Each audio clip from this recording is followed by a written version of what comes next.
అనారోగ్యం, ఉద్యోగం, వ్యాపారం అప్పులతో బాధపడుతున్నారా? వెంటనే జేకేఆర్ గురువు గారికి కాల్ చేసి ఈ వెబినార్ లో జాయిన్ అవ్వండి.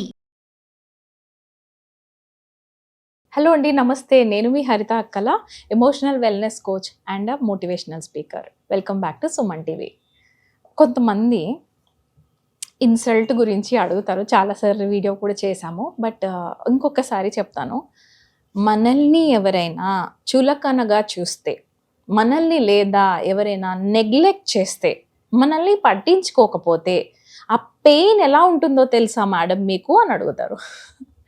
ఎమోషనల్ వెల్నెస్ కోచ్గా అయ్యాను అని అంటే ఆ పెయిన్ క్రాస్ త్రూ అవ్వకుండా ఇక్కడ దాకా రాలేదండి. Okay, I know how loneliness is, I know how depression is. నేను ఏదైతే బాధపడ్డానో నాలాగా ఇంకెవరు బాధపడద్దు అనుకున్నప్పుడు ఒక ధైర్యం వచ్చింది. ఆ ధైర్యానికి ఇంకొక లెవెల్లో ప్యాషన్ యాడ్ చేసుకున్నాను. ఓకే, నీకేం కావాలి హరిత అని అడిగినప్పుడు నా థాట్స్ అన్నీ అలైన్ అయినాయి. ఎక్కడికి? కౌన్సిలింగ్ వైపు వెళ్ళినాయి, హెల్పింగ్ వైపు వెళ్ళినాయి, ఎవరికన్నా మనం సాయం చేద్దాము అన్న దాని వైపు వెళ్ళినాయి.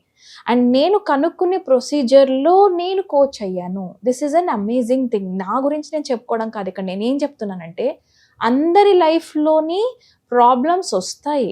రాని ప్రాబ్లమ్స్ అసలు రానే రావద్దు అని మీరు ఒక సోఫా మీద కూర్చొని నేను బ్రౌజ్ చేస్తాను, నెట్ఫ్లిక్స్లో టీవీ పెట్టుకొని ఎంజాయ్ చేస్తాను, ప్రాబ్లమ్సే రావద్దు అని అంటే ఇంకో ప్రాబ్లం వస్తుంది. ఏంటో చెప్పనా? ఒబెసిటీ వస్తుంది, ఫిజికల్ ప్రాబ్లమ్స్ వస్తాయి, మన హెల్త్ పాడవుతుంది. దానివల్ల మళ్ళీ మన మెంటల్ ప్యాటర్న్స్ చేంజ్ అవుతాయి. ఇంట్లో నుంచే మనకి అలా తిని కూర్చోకపోతే ఏదైనా పని చేయొచ్చు కదా అన్న ప్రాబ్లమ్స్ స్టార్ట్ అవుతాయి. Yes or no? సో రోజు మొత్తంలో మన జీవితంలో ప్రాబ్లమ్సే రాకుండా ఉండాలి అని ట్రై చేయకండి. Let the problems come. అలానే ప్రాబ్లమ్స్ని మేనిఫెస్ట్ చేయండి అని కూడా నేను చెప్పట్లేదు. కానీ లైఫ్లో ఏది వచ్చినా కూడా రానివ్వండి. నిన్న మా పన్నమ్మాయి అడిగింది, అమ్మ ఈరోజు మళ్ళీ వర్షం వస్తుంది అంటావా అని. అదే నేను అన్నాను, వర్షం వచ్చిందనుకో వర్షాన్ని ఎంజాయ్ చేయి, ఎండ వచ్చిందనుకో ఎండని ఎంజాయ్ చేయి అనగానే తను నవ్వింది. ఎందుకు అని అంటే బట్టలు ఆరేసుకోవడానికి తను నెక్స్ట్ లెవెల్లో వెళ్ళడానికి అదో పెద్ద ప్రాబ్లం. అంటే తనని తప్పు చేయట్లేదు, ఇక్కడ తక్కువ కాదు. But we had a funny conversation around it, నవ్వుకున్నాం. బట్ సి, మన లైఫ్లో వెదర్ చేంజెస్ మనం ఎక్స్పెక్ట్ చేయలేం. Yes or no? మన లైఫ్లో ఎవరు వచ్చి మనతో ఏం మాట్లాడాలి మన చేతిలో లేదు, రైట్? ఇక్కడ నేనేమంటానే, don't be an emotional fool. మిమ్మల్ని ఒకసారి మోసం చేశారు, అది వాళ్ళ తప్పు. మిమ్మల్ని సేమ్ పర్సన్ రెండోసారి మోసం చేశారు, అది వాళ్ళ తప్పు. మిమ్మల్ని మళ్ళీ అదే పర్సన్ మూడోసారి మోసం చేశారు, అది మీ తప్పు. Yes, personally it is to you.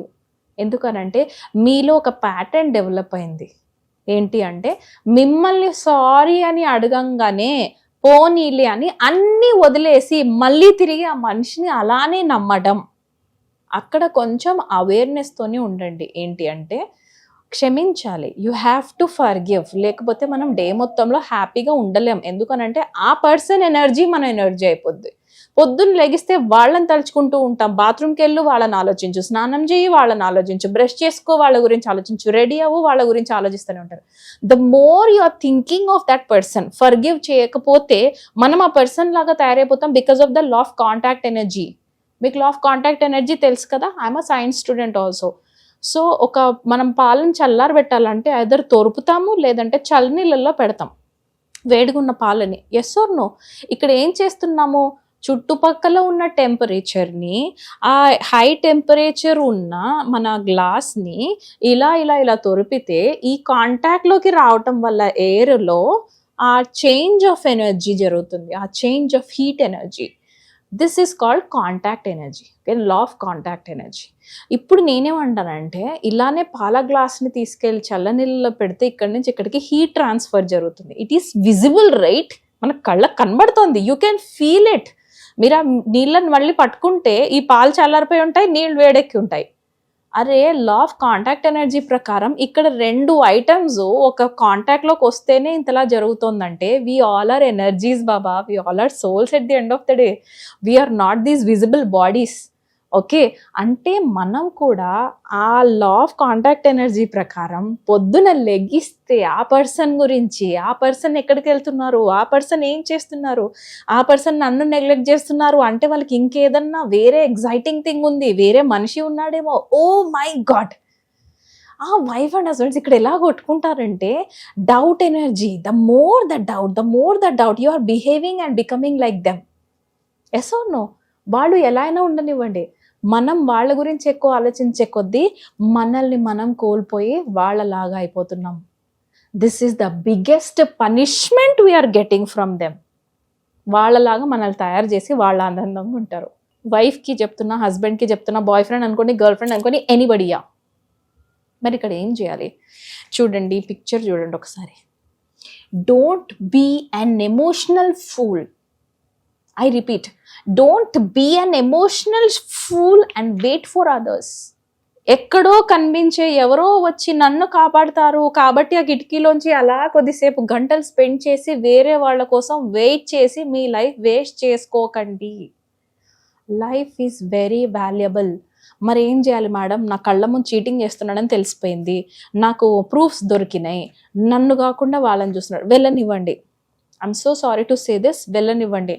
నేను ఒక రీసెర్చ్ చేస్తే ఒక అమేజింగ్ పర్సన్ యొక్క స్పీచ్ విన్నాను, నాకు చాలా బాగా అనిపించింది. వాళ్ళ వైఫ్ తన ఫ్రెండ్ని అఫైర్ పెట్టుకొని, ఆ హస్బెండ్ వాళ్ళ ఫ్రెండ్తోనే అఫైర్ పెట్టుకొని ఈవిడ కొన్ని రోజులైన తర్వాత ఇతన్ని వదిలేసింది. 2 పిల్లలు ఉన్నారు వాళ్ళకి. 2 పిల్లల్ని ఈ అబ్బాయి నేనే చూసుకుంటాను, నువ్వు వెళ్ళు అని వదిలేశాడు. అలా చెప్పాలంటే ధైర్యం కావాలండి, కరేజ్ కావాలి. అతను రివెంజ్ తీర్చుకోవాలి అనుకోలేదు, కైండ్నెస్ వైపు వెళ్ళాడు, అతను ఎంపతి వైపు వెళ్ళాడు, అతను సెల్ఫ్ గ్రోత్ వైపు వెళ్ళాడు. అతను ఏం చేశాడు తెలుసా? నేను ఎలా చేంజ్ చేసుకోగలను? ఆ అమ్మాయి నన్ను వదిలి వెళ్ళిపోయింది అని అంటే నేను చేసిన మిస్టేక్ ఏంటి, మ్యారేజ్లో నేను చేసిన మిస్టేక్ ఏంటి, నేను మళ్ళీ అది చేయకుండా ఉండాలి అని అతను అప్పుడు తెలుసుకున్న పాయింట్ ఏంటి అంటే ఫ్యామిలీకి టైం ఇవ్వలేకపోవటం, వైఫ్ని అప్రిషియేట్ చేయకపోవటం. అండ్ అది అతను రియలైజ్ అయినప్పుడు పిల్లల్ని అప్రిషియేట్ చేయడం మొదలుపెట్టాడు, పిల్లలతో మంచి క్వాలిటీ టైం స్పెండ్ చేయడం మొదలుపెట్టాడు. బాధ్యత పెరిగింది, ఎంతవరకు పని చేయాలో అంతవరకు పని చేసి మిగతా టైం ఫ్యామిలీతో సరదాగా బయటికి వెళ్ళడం మొదలుపెట్టాడు. అలా స్టార్ట్ చేసిన తర్వాత తన తప్పు తాను తెలుసుకోవడం మొదలుపెట్టాడు. ఏంటి అంటే marriage is a bonding, marriage is a commitment. ఏంటి పైసలు తీసుకురా వస్తాను అని కాదు కదా, వైఫ్కి టైం కావాలి. వాళ్ళకి ఏదన్నా సరే మీరు ఏమన్నా చేయండి, at the end of the day నువ్వు టైం ఇవ్వలేదంటే మళ్ళీ మీరు ఎన్ని గోల్డ్ బ్యాంగిల్స్ ఎన్నన్నా కొనిపెట్టండి, టైం లేకపోతే మళ్ళీ ఫైటింగ్ చేస్తారు వాళ్ళు. అతను ఆ పాయింట్ రియలైజ్ అయ్యాడు. అండ్ అతను చూస్ చేసుకొని నేను మర్డర్ ఎలా చేయాలి, నేను ఏం చేయాలి అని నెగిటివ్ వైపు వెళ్ళలేదు. He showed empathy, he showed freedom. వెళ్ళు అని వదిలేశాడు. రైట్? సొసైటీ అతన్ని చాతకాని వాడు అలా మస్తు అంటారు కదా, you can imagine by yourself ఎన్ని టైటిల్స్ వేస్తారో, ఎనీథింగ్ ఆడంగి, oh my God. Okay, but still he kept continuing. అతను చూస్ చేసుకున్నాడు ఎంపతి, అతను చూస్ చేసుకున్నాడు ఫర్గివ్నెస్, అతను చూస్ చేసుకున్నాడు కైండ్నెస్, అతను చూస్ చేసుకున్నాడు అన్కండిషనల్ లవ్ అండ్ సపోర్ట్. మీకు తెలుసా లాస్ట్కి ఏం జరిగిందో? ఆ అమ్మాయి ఎలా రిటర్న్ వచ్చిందంటే within just months she came back. కొన్ని నెలల్లోనే తిరిగి ఈ హస్బెండ్ దగ్గరికి వచ్చి షీ ఆస్క్డ్ ఫర్ ఫర్గివ్నెస్, నన్ను క్షమించావా? అండ్ ఇంకొకటి అడిగింది, మన ఇద్దరం కలిపి పిల్లల్ని పెంచుకుందామా ప్లీజ్. అండ్ ఆ మూమెంట్లో ఈ హస్బెండ్ ఇప్పుడు వచ్చావు కదా నేను నిన్ను రిజెక్ట్ చేస్తా అని చేయలేదు అండి. He showed empathy there, he showed his love there. తిరిగి అలాంటి మనిషితోనే లైఫ్ లాంగ్ ఉండాలి అని అంటే ధైర్యం అక్కడ కావాలి. ఓకే, అతను ఏం చూస్ చేసుకున్నాడంటే తిరిగి మళ్ళీ వైఫ్ని తన లైఫ్లోకి రానిచ్చాడు. ఇద్దరిని అందరూ కలిపి హ్యాపీగా ఉన్నారు ఇప్పుడు. ఓకే, సో ఇక్కడ నేను వైఫ్ హస్బెండ్ది చెప్తున్నాను, బట్ ఆపోజిట్ కూడా జరగవచ్చు. రైట్? నేను ఇక్కడ ఏమంటా అంటే లైఫ్లో ఎప్పుడు కూడా ఫర్గివ్ చేయండి, బట్ ఎలాంటి forgiveness? First 2 years of your రిలేషన్షిప్లో మీరు ఇలాంటివి చూసిన తర్వాత ఆ 2 years కరెక్ట్గా ప్లాన్ చేసుకోవాలి, లేకపోతే మీ ఎనర్జీస్ వల్ల మీరే డ్యామేజ్ చేసుకుంటారు. మీ life very valuable man, very valuable. మనం ఏదో పిచ్చిపట్టి లాస్ట్కి ఆ రోడ్ మీద కూర్చొని ఎంత సాఫ్ట్వేర్ ఇంజనీర్స్ కాస్త బెగ్గర్ అయ్యారు అన్న స్టోరీస్ బోల్డ్ ఉన్నాయి. We don't have to become that person, right? We can be empathetic, we can be strong, we can focus on physical exercises. Gym లో జాయిన్ అవ్వండి, మీ ఎనర్జీని మీరు ఎంగేజ్ చేసుకోండి. 2 years గట్టిగా కొడితే వాళ్ళు ఎందుకు రారో నన్ను అడగండి. రైట్? వాళ్ళ థాట్స్ ఎక్కువ రానివ్వకండి. ఇదంతా ఒక సైకిల్ అండి, దీనికి కొంచెం డిసిప్లిన్ కావాలి, దీనికి ఒక ప్లానింగ్ కావాలి, దీనికి ఒక పర్సన్ కావాలి who will not judge you but who will guide you. Right. నా దగ్గరికి వచ్చే చాలా మందిలో ఇలాంటి కేసెస్ ఉంటాయి కాబట్టి నేను ఎక్కడ నా క్లయింట్ స్టోరీస్ చెప్పను. ఎందుకో తెలుసా, వాళ్ళు నన్ను అంత నమ్మి నా దగ్గరకు వస్తున్నప్పుడు నేను వెళ్ళి ఇలా పబ్లిక్ ప్లాట్ఫామ్లో ఒక 2 కేసెస్ చెప్పాను. థర్డ్ టైం నుంచి ఎంత సఫర్ అయినా అవ్వని నేను ఎక్కడ టెస్టిమోనియల్ తీసుకోను.